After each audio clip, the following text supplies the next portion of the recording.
얘들아 안녕. 전도사님이 또 마이크를 잡았어요. 너희들이 이것을 듣게 될지 안 듣게 될지 강도사님이 하나 확인할 수는 없지만 강도사님은 믿어요.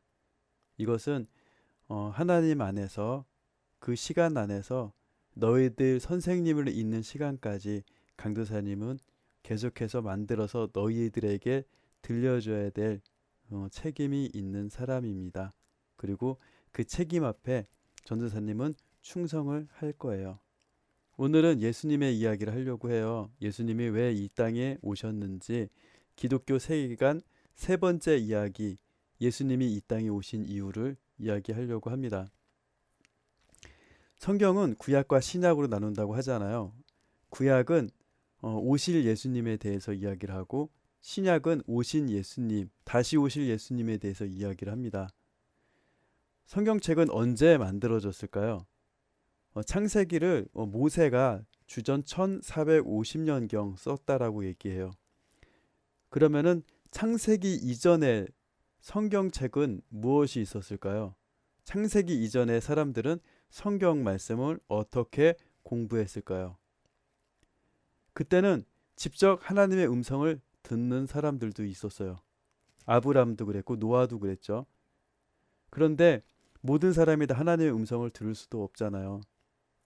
그래서 모세에 의해서 하나님의 말씀을 읽고 새기고 들으라고 토라를 주셨어요.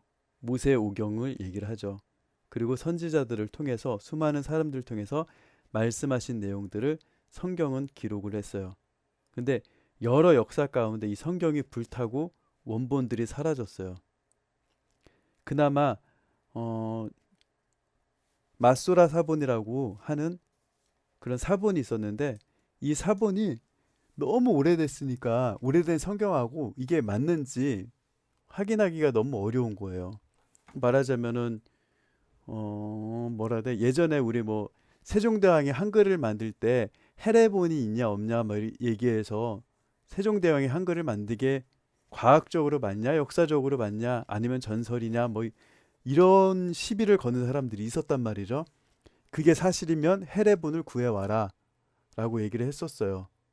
근데 그 전까지만 해도 세종대왕이 한글을 만들기 위해서 이러한 구조, 목구멍과 그 다음에 입모양과 그런 걸 인해서 소릿글로 만들었다라고 얘기했을 때 사람들이 그건 추론이지 않냐, 뭐 문제방에 있는 뭐 창살을 보고 만들었다는 설도 있다더라, 뭐 이런 얘기를 하는 거예요. 그래서 세종대왕이 한글을 이렇게 만들었다라는 증명을 못 하고 있었단 말이죠.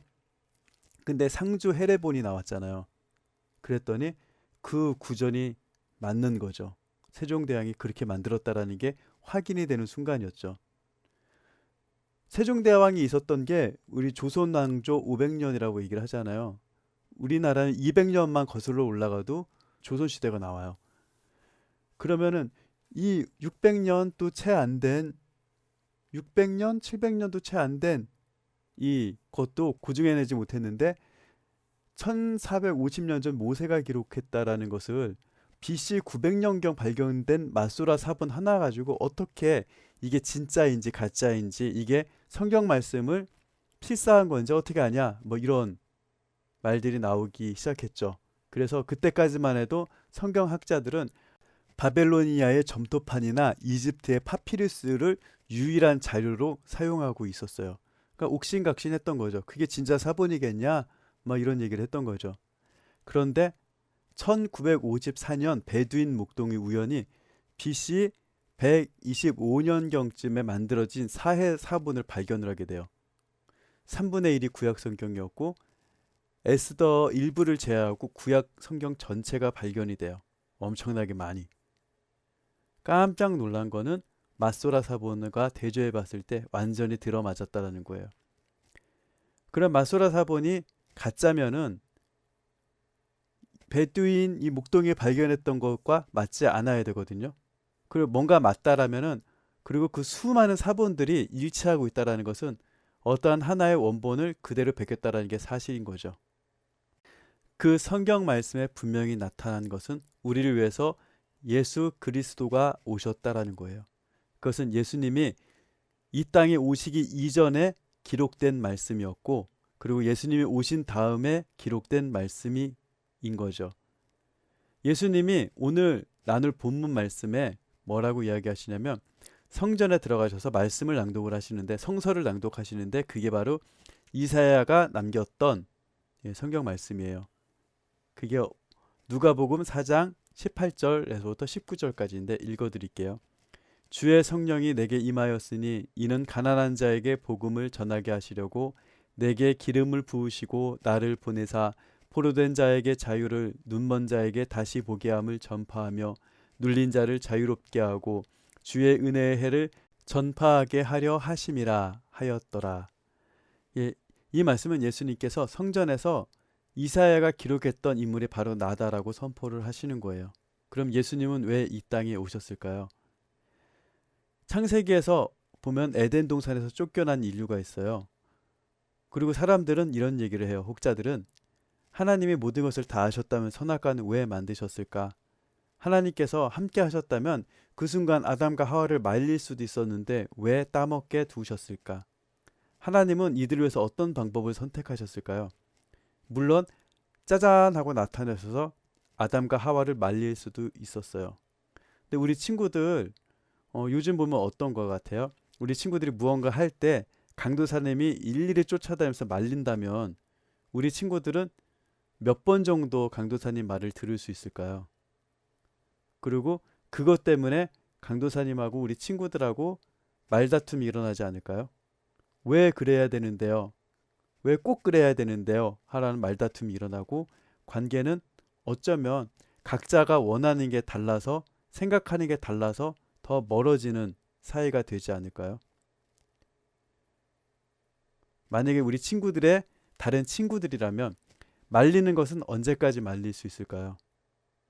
그런데 사실 우리들은 솔직히 우리 친구들이 그런다 그러면 말리다 포기하고 말아요. 그리고 그 친구를 잃어버리지. 근데 하나님은 말리는 대신에 책임을 대신 져주셨어요. 바로 예수 그리스도 하나님의 유일한 아들을 보내서 우리 대신 죽게 하셨어요. 그리고 그것이 죄인지 깨달았던 우리는 그 은혜를 바라보며 하나님에게 속죄할 수가 있어요. 정말 나를 사랑하셨던 게 맞았구나. 내가 돌아오기를, 내가 이 행동을 멈추게 하신 게 아니라 내 마음이 하나님 앞으로 돌아올 수 있게 기다려 주셨구나라는 것을 우리는 발견할 수 있게 됩니다. 그래서 하나님은 강제로 말리기보다는 우리 마음이 창조의 목적대로 돌아올 수 있도록 예수 그리스도를 예비하셨던 거예요.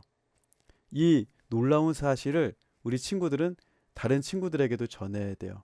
그러려면 우리는 예수님과 동행하면서 예수님이 주셨던, 예수님이 우리를 위해서 오셨다라는 이 사실을 날마다 상기하고 성경 말씀을 통해서 이 약속을 기다리고 기대하고 기도하고 살아가는 친구들이 되어야 합니다. 코로나 때문에 힘들고 여러 가지로 복잡한 상황에 살지만 우리는 하나님의 약속이 있는, 하나님의 기획이 있는, 하나님의 마음이 있는 그런 사람들이라는 것을 기억하고 힘들 때, 슬플 때 마음 흔들리지 말고 하나님을 소망할 수 있는, 하나님의 계획을 기대할 수 있는 우리 친구들 될 수 있기를 강도사님이 기도합니다. 안녕, 우리에게는 예수님이 계십니다.